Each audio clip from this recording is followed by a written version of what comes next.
3 mai 2025, mesdames et messieurs, vous avez bien fait d'avoir choisi la chaîne de référence Antenne A pour vous informer. Bonsoir. Le monde entier célèbre le 3 mai de chaque année la journée internationale de la presse avec un thème contextuel et interpellateur. Cette année, le thème retenu est informer dans le monde nouveau impact de l'intelligence artificielle sur la liberté de la presse et des médias. Pourtant, en RDC, plusieurs défis restent à relever. Rafat Kachunga nous en fait les récits. Le monde entier célèbre ce samedi 3 mai 2025 la journée mondiale de la liberté de la presse, une journée commémorative qui sert à rappeler aux différents gouvernements du monde entier la nécessité de respecter leur engagement en faveur de la liberté de la presse et constitue également une journée de réflexion pour les professionnels des médias sur les questions relatives à la liberté de la presse et à l'éthique professionnelle. Tout aussi importante, la journée mondiale de la liberté de la presse est une journée de soutien aux médias et aux journalistes qui sont les cibles pour la restriction ou l'abolition de la liberté de la presse.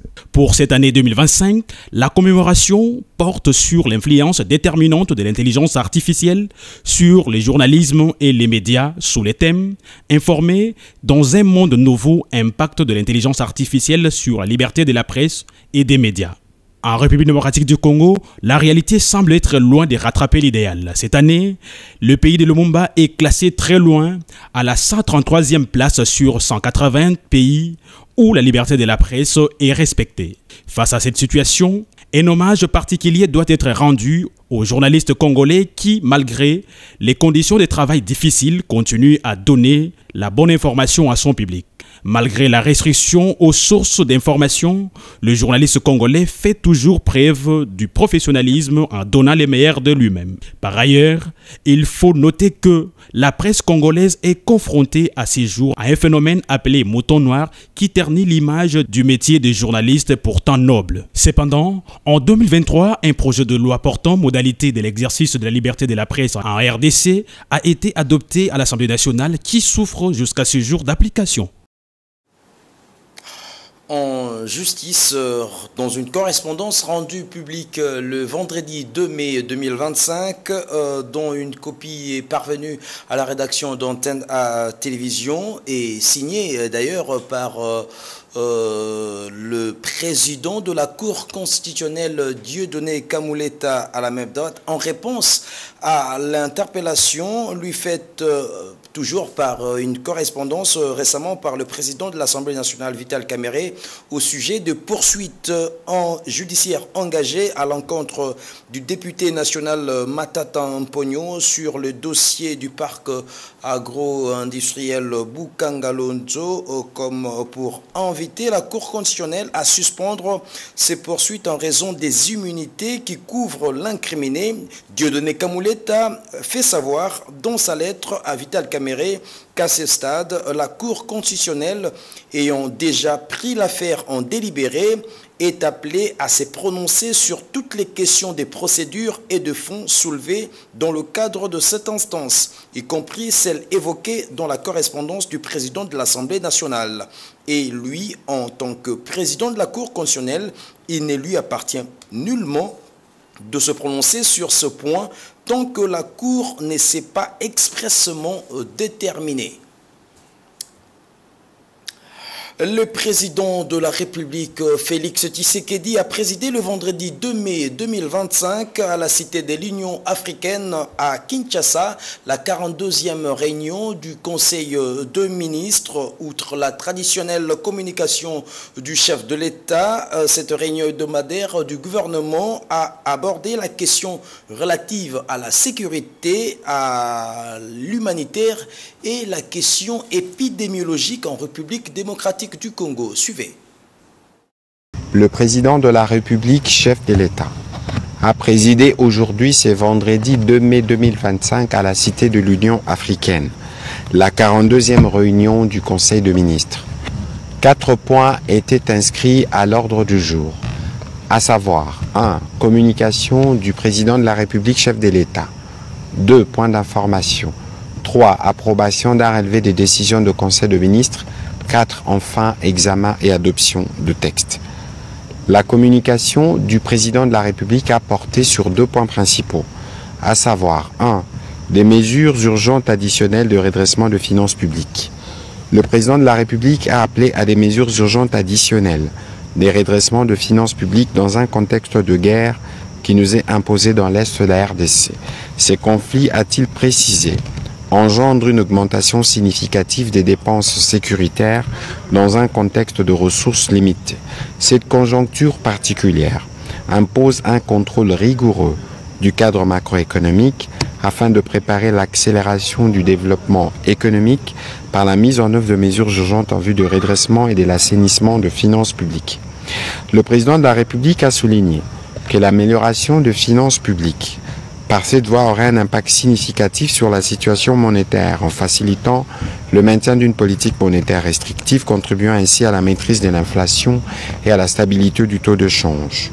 Note d'information relevant du secteur des infrastructures. Le ministre d'État, ministre des Infrastructures, Travaux publics et Reconstruction, a fait le point au Conseil de quelques dégâts matériels importants observés dans la ville de Kinshasa au lendemain de la pluie du 1er mai 2025. Il s'agit entre autres des dégâts observés, sans être exhaustif, de la route bypass à l'intersection de l'avenue Lengesa, de l'avenue Lalou au niveau de Delvaux, avec l'érosion de Bolikango, de l'avenue Tourisme ainsi que l'avenue de Libération ex-24 novembre au niveau de Selembao. Toutes les équipes des services sous sa tutelle sont mobilisées pour intervenir et répondre à l'urgence de ces situations.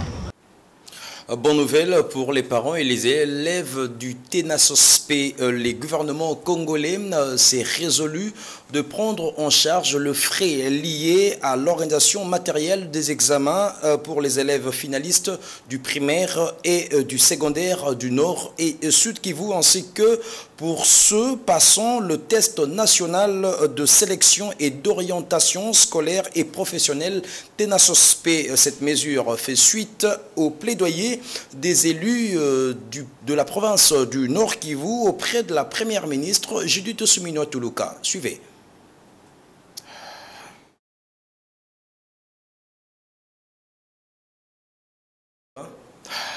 Nous y reviendrons avec force de détail dans nos prochaines éditions. La première ministre Judith Suminwa Tuluka, accompagnée du vice-premier ministre, ministre de la Défense nationale et des anciens combattants Guy Kabombo Mwadianvita, ainsi que du chef d'état-major général des FARDC, Jules Banza, ont accueilli le vendredi 2 mai 2025 à l'aéroport de Ndjili le premier groupe des FARDC et leurs dépendants qui ont passé exactement 3 mois dans une base de la MONUSCO dans la ville de Goma après que celle-ci soit passée sous contrôle de troupes rwandaises du M23 et AFC. Reportage. Le premier groupe de militaires qui était sous la protection de la MONUSCO dans leur base à Goma, dans le Nord Kivu, pendant 3 mois, est arrivé à Kinshasa. Ces vaillants soldats ont été accueillis à l'aéroport international de Ndjili par la première ministre Judith Suminwa Tuluka, accompagnée du vice-premier ministre, ministre de la Défense nationale et des anciens combattants, maître Guy Kabombo Mwadianvita, ainsi que du chef d'état-major général, Jules Banza. Prenant la parole, la chef de l'exécutif national a salué l'implication du comité international de la Croix-Rouge qui s'est porté volontaire dans l'évacuation des militaires en provenance des zones en proie à l'insécurité dans la partie orientale du pays. Judith Suminwa, qui les a également félicités pour avoir résisté face aux hostilités, les a rassurés du soutien tous azimuts du gouvernement central pour assurer leur prise en charge complète. De son côté, le vice-premier ministre, ministre de la Défense nationale et des anciens combattants a donné des instructions claires et nettes pour que tout se passe dans les normes requises. Ces éléments des FARDC désarmés ont bénéficié de la protection de la MONUSCO à la suite des combats entre les terroristes de l'AFC M23 et les forces loyalistes. Arrivés à Kinshasa, ces vaillants combattants ont été identifiés par l'équipe de la CICR à bord de l'avion. Après repas et échanges, ils seront par la suite conduits par avion à Kitona, dans la province du Congo central, lieu de leur hébergement. Il s'y est de noter que cette opération a été initiée depuis le début du mois de mars 2025. Le chef de service et directeur du ministère des Affaires étrangères ont bénéficié le vendredi 2 mai 2025 d'un enseignement inaugural sur le concept éthique que leur dispensé par le directeur général de l'Observatoire de surveillance de la corruption et de l'éthique professionnelle, le professeur Saint-Augustin Mwenda Mbali. Cette session de formation est organisée à leur intention afin qu'ils s'approprient et cultivent la bonne gouvernance au sein de leur ministère. Suivez. Séologique, c'est une science qui met un accent particulier sur l'action transformatrice. Lundi 5 mai prochain, les chefs de service et directeurs du ministère des Affaires étrangères, qui dirigent avec maestria la vice-première ministre Thérèse Kaykwamba Wagner, vont bénéficier de certains modules de formation sur l'éthique, la déontologie et le professionnalisme qui constituent les fondements de la bonne gouvernance. C'est dans ce cadre que le directeur général de l'OCEP, le professeur Saint-Augustin Mwenda Mbali, a jeté vendredi 2 mai les jalons par une leçon inaugurale sur l'éthique. Les objectifs sont entre autres amener les participants à comprendre et à différencier les fonctionnements des concepts opératoires. L'orateur a appelé les apprenants à prêcher l'éthique des responsabilités à leurs subalternes. La dite éthique, a dit le professeur Saint-Augustin Mwenda Mbali, s'adresse à la conscience individuelle de l'homme. Aussi, il a proclamé désormais ces cadres du ministère des Affaires étrangères le leadership des transformations. Je vous proclame des leadership éthique et transformation. Ces questions visent à nous transformer, nous les Congolais. Ça vise à nous transformer, à chasser le diable qui est en nous et à laisser la place au Dieu pasteur. Parce que les gens, ils se comportent comme des animaux. Transformer la souffrance qui est la nôtre aujourd'hui, vous allez la transformer en bonheur de l'homme congolais.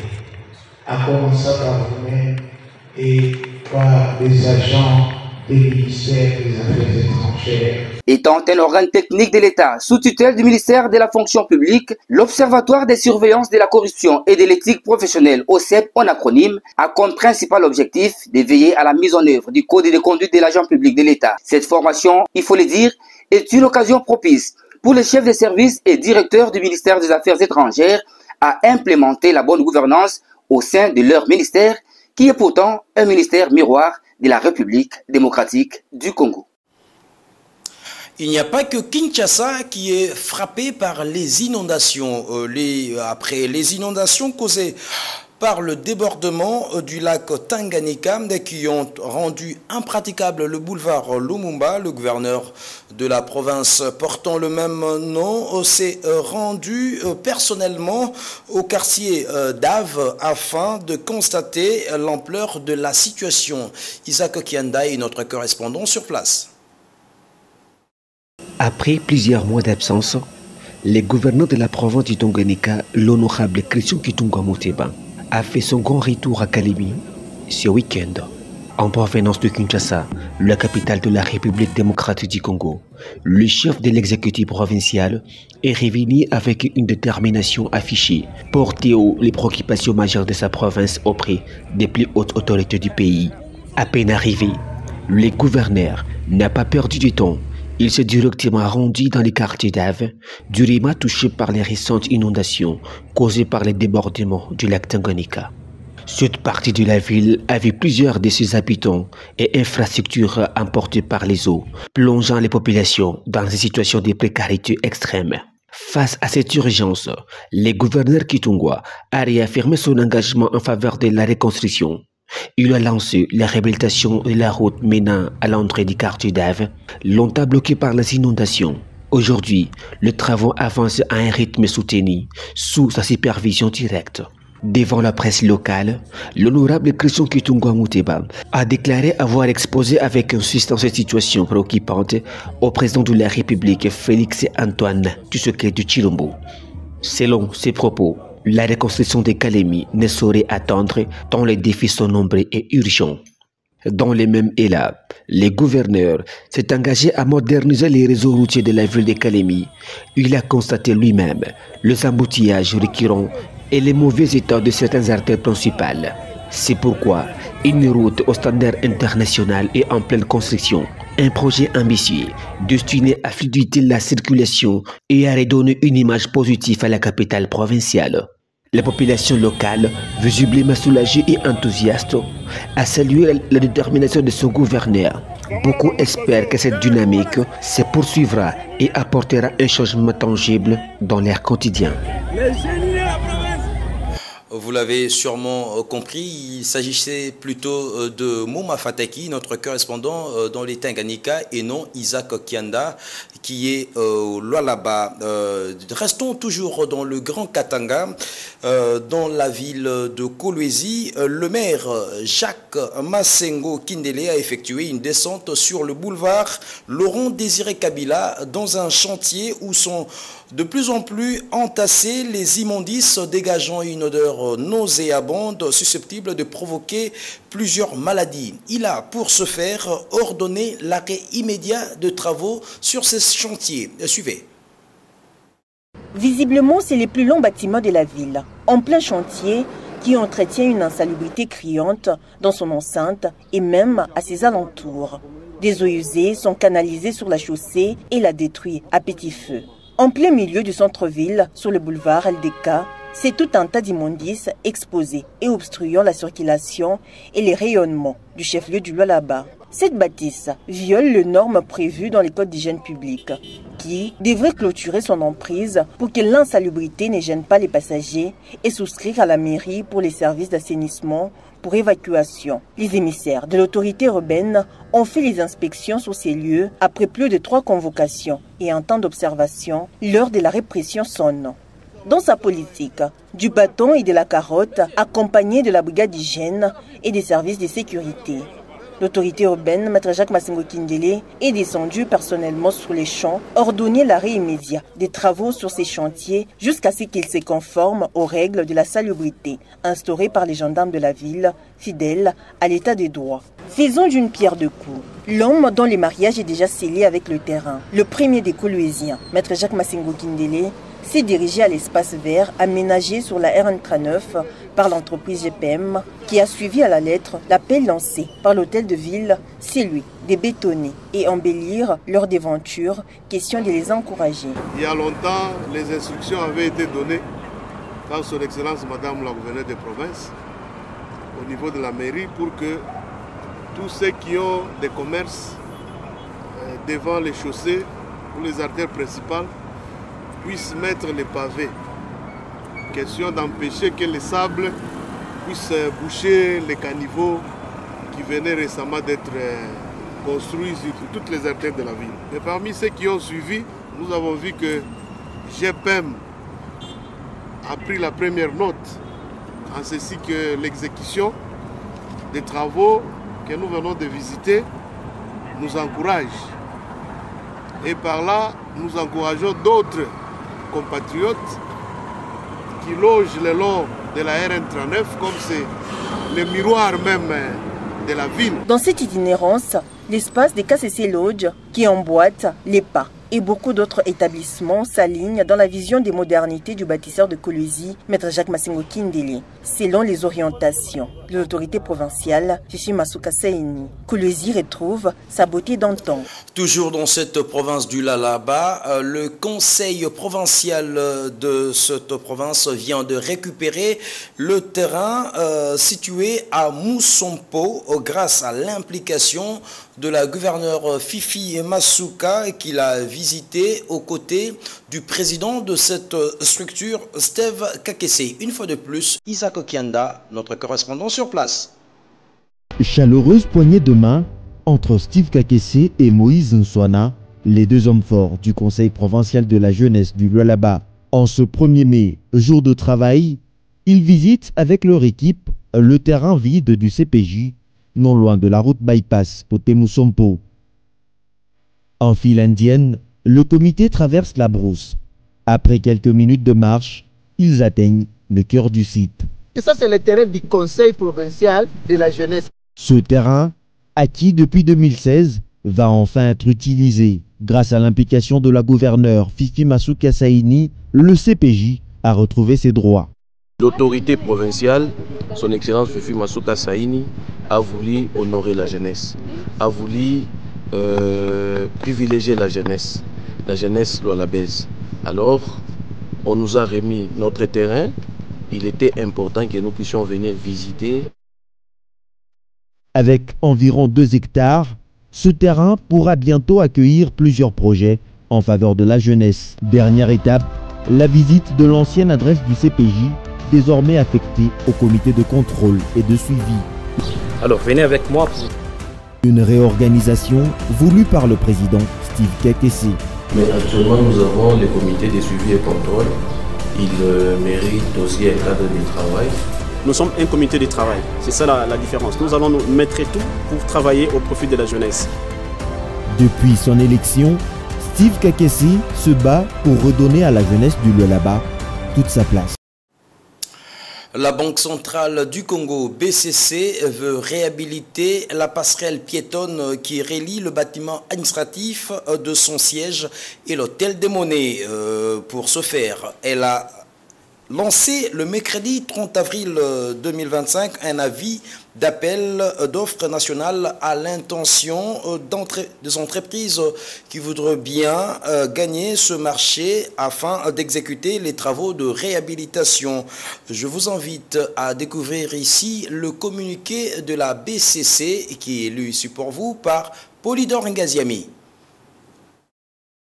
Avis d'appel d'offres nationales pour la réhabilitation de la passerelle piétonne reliant le bâtiment administratif du siège de la Banque centrale du Congo et l'hôtel des monnaies. La Banque centrale du Congo, BCC en sigle, compte recourir au service d'un entrepreneur devant réaliser les travaux de réhabilitation de la passerelle reliant le bâtiment administratif du siège de la Banque centrale du Congo et l'hôtel des monnaies. À cet effet, la Banque centrale du Congo sollicite des offres sous pli fermé de la part des candidats éligibles ayant une expérience avérée et répondant aux qualifications requises pour l'exécution des travaux susmentionnés.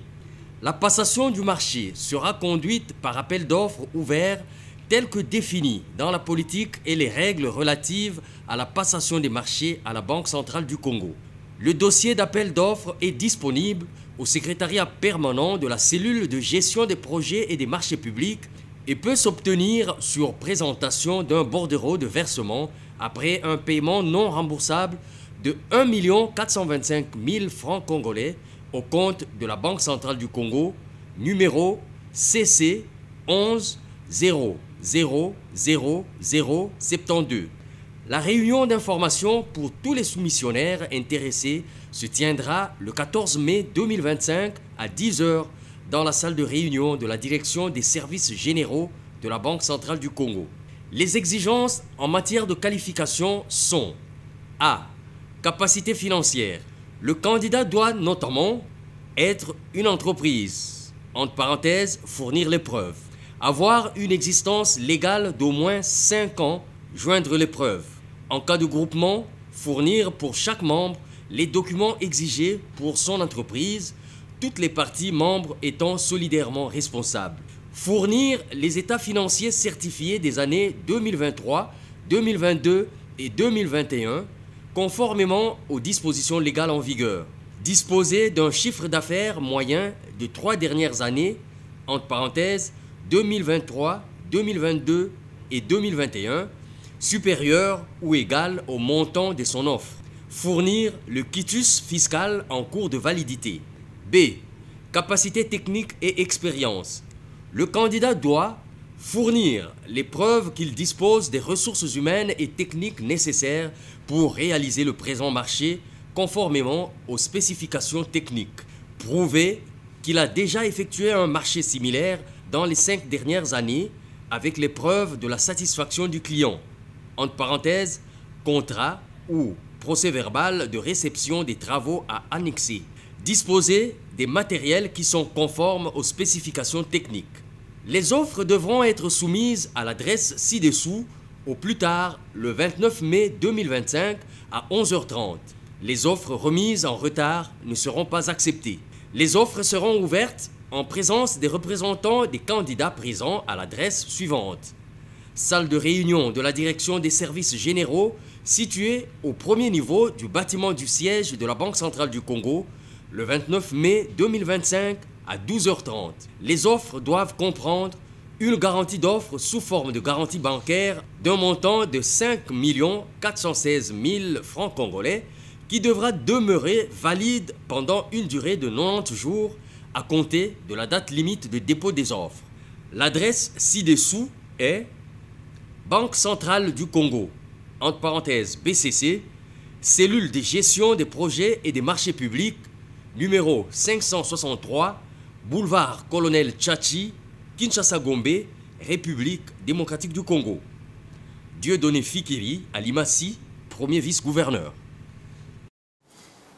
Nous allons terminer en sport. L'équipe nationale de taekwondo de la République démocratique du Congo participe au championnat d'Afrique des Nations à Casablanca au Maroc avec brio. Les léopards ont déjà remporté 11 médailles dont 4 en or, 2 en argent et 5 en bronze. Les détails de la 5e journée dans ce reportage de Ndaye Ilambwechi.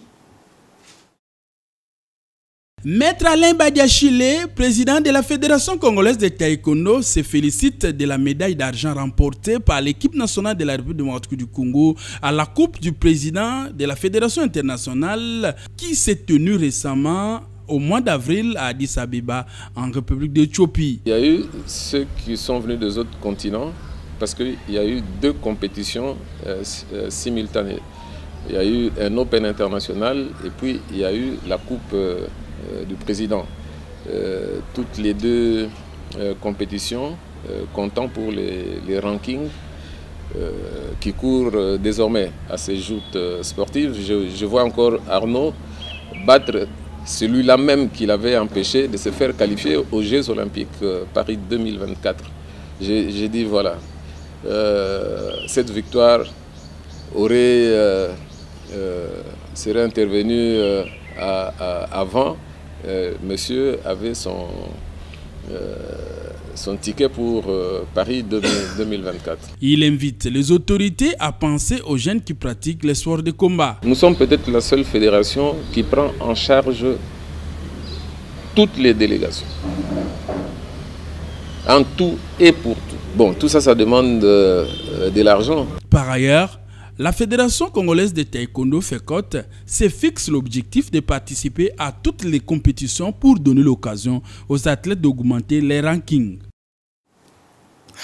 Parce que nous parlons sport, c'est ici les lieux d'inviter tous les Congolais, d'où qu'ils se trouvent, à tourner leur regard en Arabie Saoudite, où notre concitoyen Martin Bakolé va livrer son combat face à ces Nigérians en Arabie Saoudite. Donc, prions pour que le nôtre puisse l'emporter. C'est ici que prend fin ce journal. Mesdames et messieurs, merci infiniment de l'avoir suivi. Restez branchés au programme d'Antenne A Télévision. Prenez bien soin de vous. Chaque jour est une vie. Au revoir.